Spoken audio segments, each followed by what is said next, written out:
School bullies are now armed with new weapons, apps, and a vast and often lawless internet.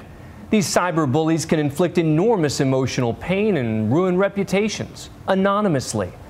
Tonight we look at the new technology that can give those bullies an edge and what can and can't be done to fight them. Here's ABC's Mara Schiavocampo.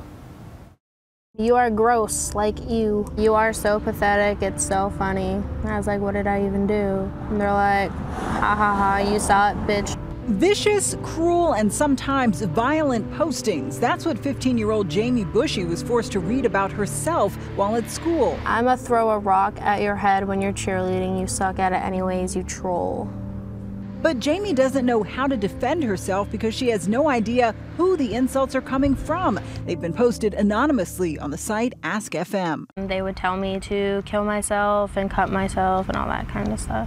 Jamie says because of the abuse, her grades plummeted, mostly because she couldn't focus in school, fearing that any of her classmates might be one of her online tormentors. Anonymous kind of does make it worse because then I could be walking right next to them. It could have been my best friend and I had no idea. And she could have been planning to do it the next night and I would just have no clue.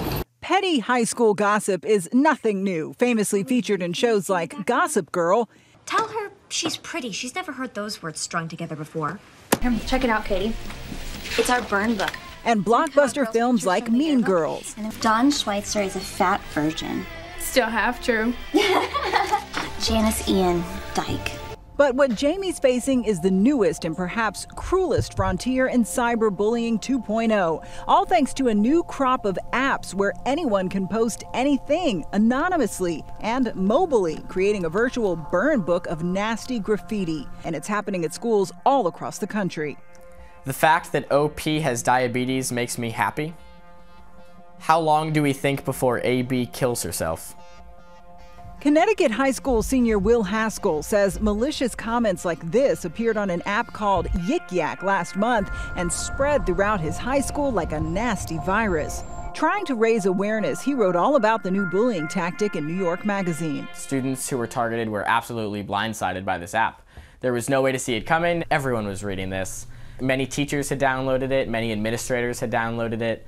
It really did take over the high school. I tried to not look, but I was fascinated. I was fascinated that Staples students were, like I said, capable of making these terrible comments. Now, that school is on lockdown, electronically. Responding to complaints, the creators of Yik Yak set up geofencing, using GPS coordinates to prevent the app from being used on school grounds, protecting almost 85% of all middle and high schools, an unprecedented step. We made our app 17 plus, but we as app developers realized how most parents don't actually know how to block apps from their children's phones. And so that's part of the reasons why we took the proactive measure to disable it on high school and middle school campuses. Paula Todd wrote the book Extreme Mean and says apps like these are creating the most toxic environment we've ever seen. Sure, it would be a lot easier just to ignore what's going on. But in order to ignore what's going on the internet, you basically can't do your homework, you can't do your research, you can't watch television or a film, and you can't be on social media. We are allowed to be on the internet. Cyber abusers are not allowed to attack us. How much does anonymity contribute to this kind of cyberbullying? Anonymity is a great accomplice for somebody whose desire it is to hurt another person, to denigrate, to demean. These days, it's easier than ever to hide behind technology. So much so that Jimmy Kimmel Live has made a notorious spoof about it. We call it Celebrities Read Mean Tweets. Asking celebrities to read aloud nasty things people have tweeted about them. Christina Applegate, you were better when you wore spandex instead of Spanx, you old slut.